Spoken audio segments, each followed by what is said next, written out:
Thank you for giving me this opportunity in relation with this wonderful project that our government is doing.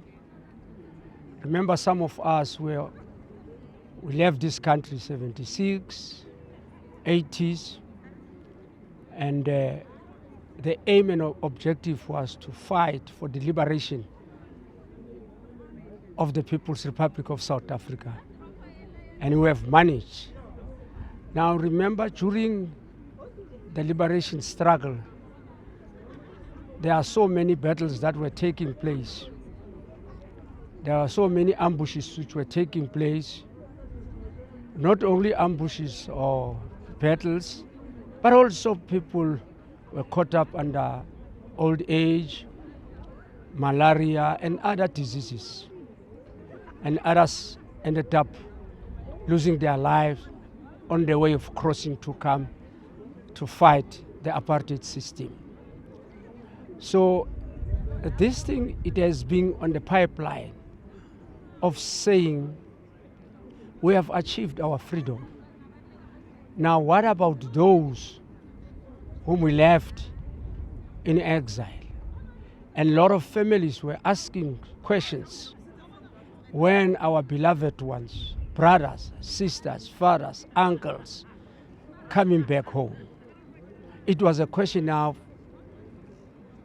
the implementation. But I can say prior to the implementation, during the liberation struggle, when we were burying our people in exile, the then president of the African National Congress, President Oliver Reginald Tambo, used to say, whenever he's doing his closing remarks at a particular funeral or at a particular speech, he'll always say, we are not leaving you alone here. But as soon as we achieve our freedom, we will come and exhume you and take your remains back to South Africa and be giving a decent funeral, repatriating your spirit, repatriating your remains.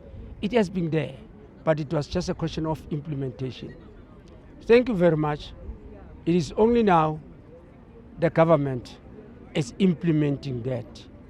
And it's an advantage for our government and the people of South Africa to come to a thing that we call a closure. You know, people have been asking themselves, you left with my brother, you went to exile with my sister, you went to exile with my father. When are they coming back?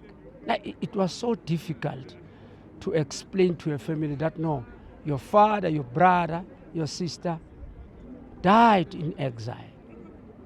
And but when are they going to bring the bodies back? We kept on saying the day will come, and we are very much happy now that that moment has arrived. And I've been part and parcel of exhumation team, but I was doing from spiritual repatriation. I'll tell you one incident. We started in Lusaka. We went to the graves. We did what we are supposed to do as Christian point of view, repatriated their spirit back home. Now the second trip, we went to, still in Zambia, but in the other area, province, Livingstone. Now remember, in Livingstone, we had a group of 8 who drowned at the Zambezi River, crossing with the boat, coming to implement missions of Umkhonto weSizwe. But what happened on that particular day, 1988, when the comrades were crossing with that boat, remember Zambezi is infested with hippopotamus. And some of the hippopotamus attacked the boat, and the boat capsized, and our comrades drowned there. Only one managed to survive, to swim outside.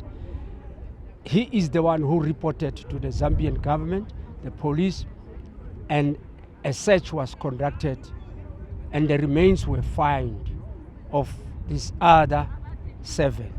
And they were giving a burial, a fitting burial in Zambia, in Livingstone. Now, I just want to tell you one story.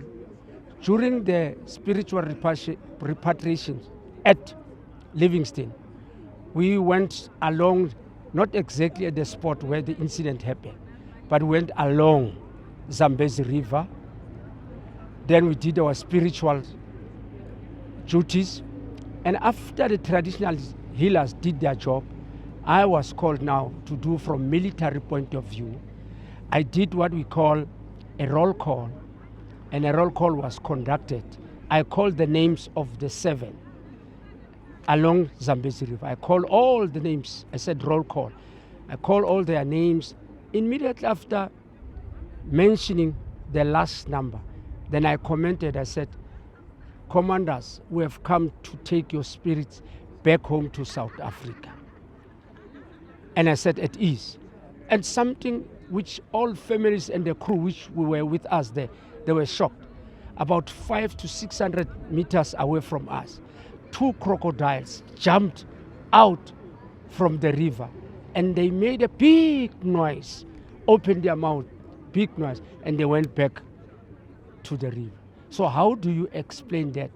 Now, one was saying it means the spirit have responded that now the hippopotamus were the one who caused this incident, and now they are responding now.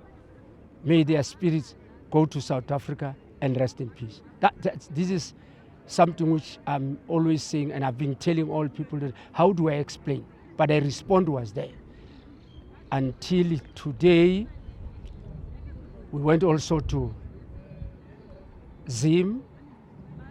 We started at Harare. Well, we still have to do others. But truly speaking, even the families now, they would like to say thank to the government. Because now it's a closure now that we know where our brothers, our sisters, our mothers, our comrades, our commanders failed.